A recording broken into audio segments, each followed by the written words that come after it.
At it again, and we have one with Larry Elder. Let's dive in. So I go to a restaurant on the west side of Los Angeles, and I'm waiting for a buddy of mine to come, and I'm a little early. So there's a table right next to me where two ladies are talking. So we start talking.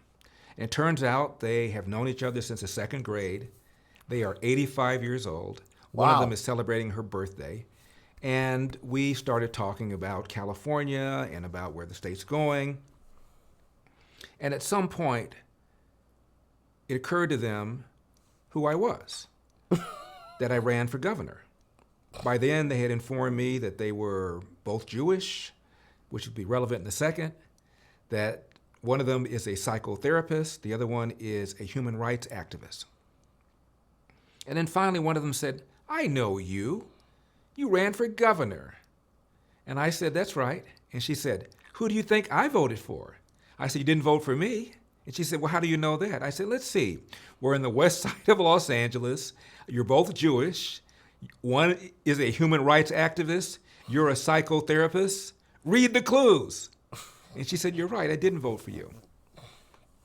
And I said, well, how do you feel about the crime?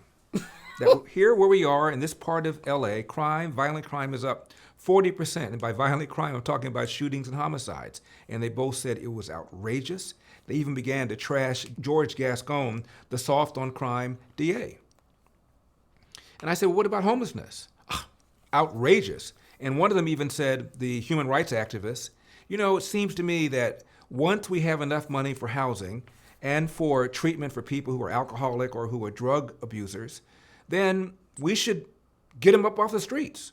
They have no right to stay there when there's alternative housing and treatment. And there's plenty of money, she said, for that. I said, that's interesting. That was exactly my position during the campaign.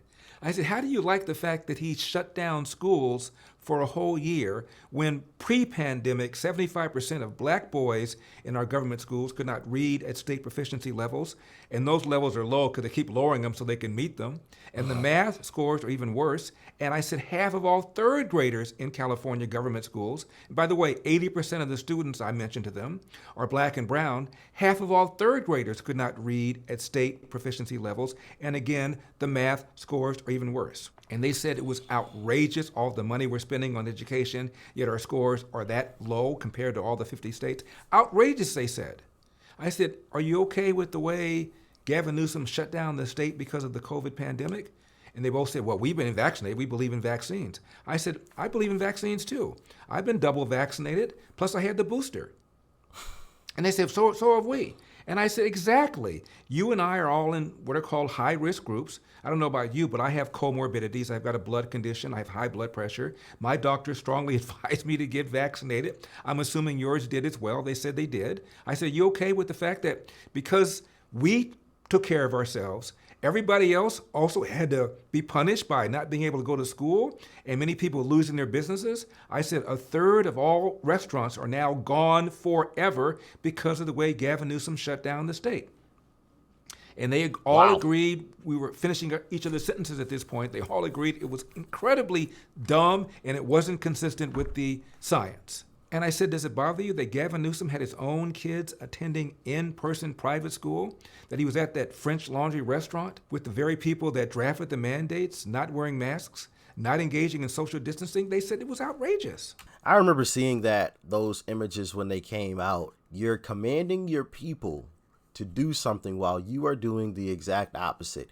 And it reminded me of Trudeau up north. When he was telling Canadian residents they could only use weapons to hunt, and he took away the rest of the guns, froze handgun ownership or sales or whatever, however he said that, phrased that, and basically told them if anybody breaks into your house, you are not allowed to shoot them. All the while, he had armed security standing around him. Armed security standing around him. You guys can't do it, but I can.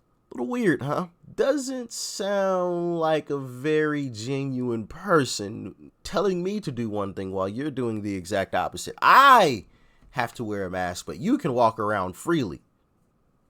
What? Is it because you're the only person that's immune or something? Or is this about control?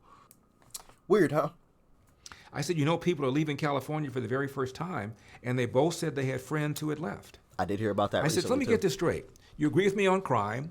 You agree with me on homelessness. You agree with me on the declining quality of our public schools. You agree with me on the way he shut down the state in an unconscionable way against science.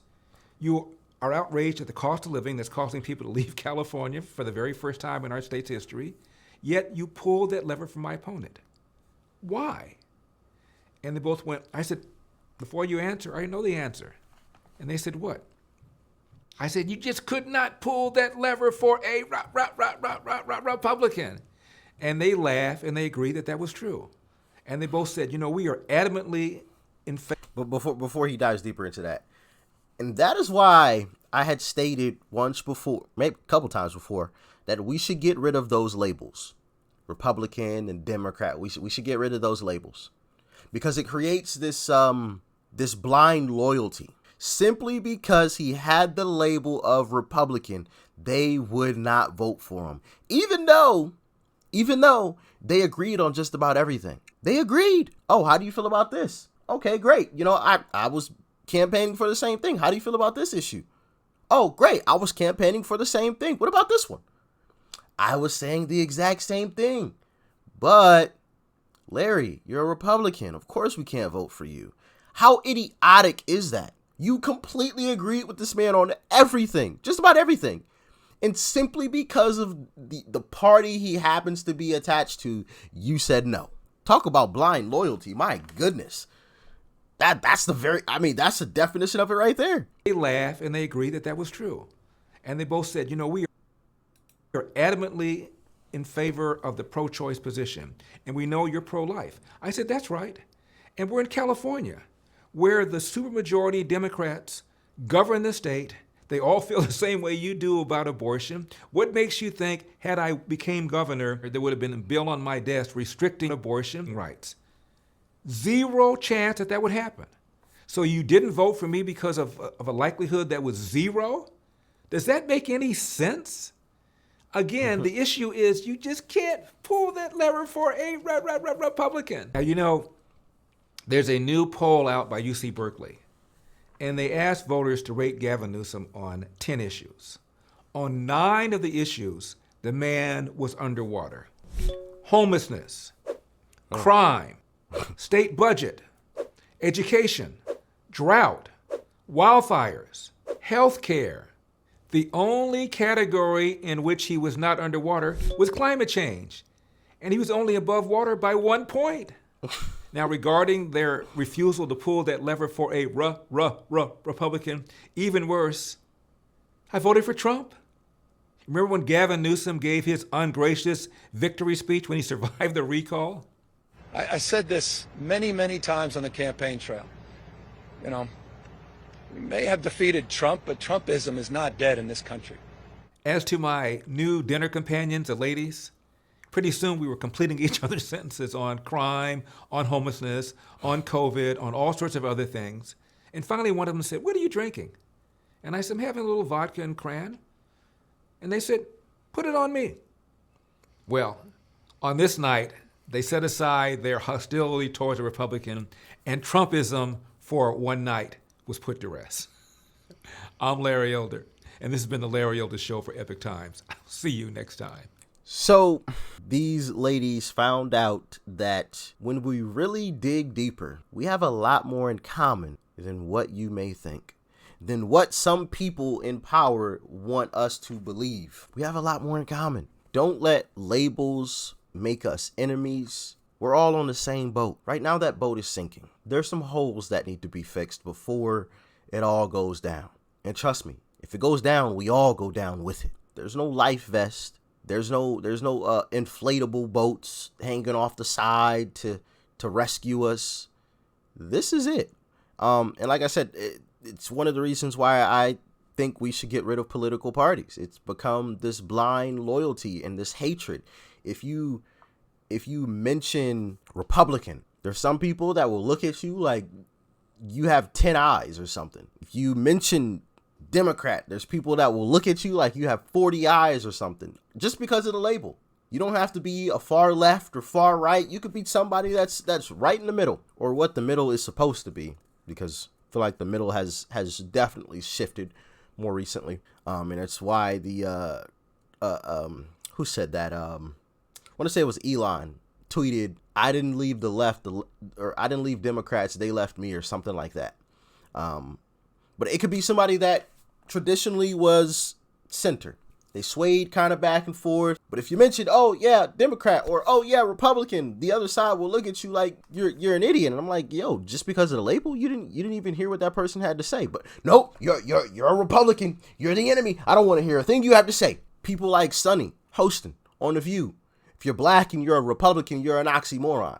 Huh? How? You haven't even heard anything that any black person as a Republican had to say. So how could you make such a blanket statement? They could agree more with you than what you may know. And these ladies found out they agreed more with Larry Elder than what some people in power would have liked them to believe. But yet, because of that label, can't do it. You got that label on you. It's crazy. It's absolutely crazy. And I think it's time we come together as Americans. If you are a citizen of the US of A, you are American. We are all in this together. Whether you're black, white, Mexican, Latino, Asian, Indian, gay, straight, trans, tall, short, fat, skinny, we are all in this together. Let's act like it. Peace and love. I'm out.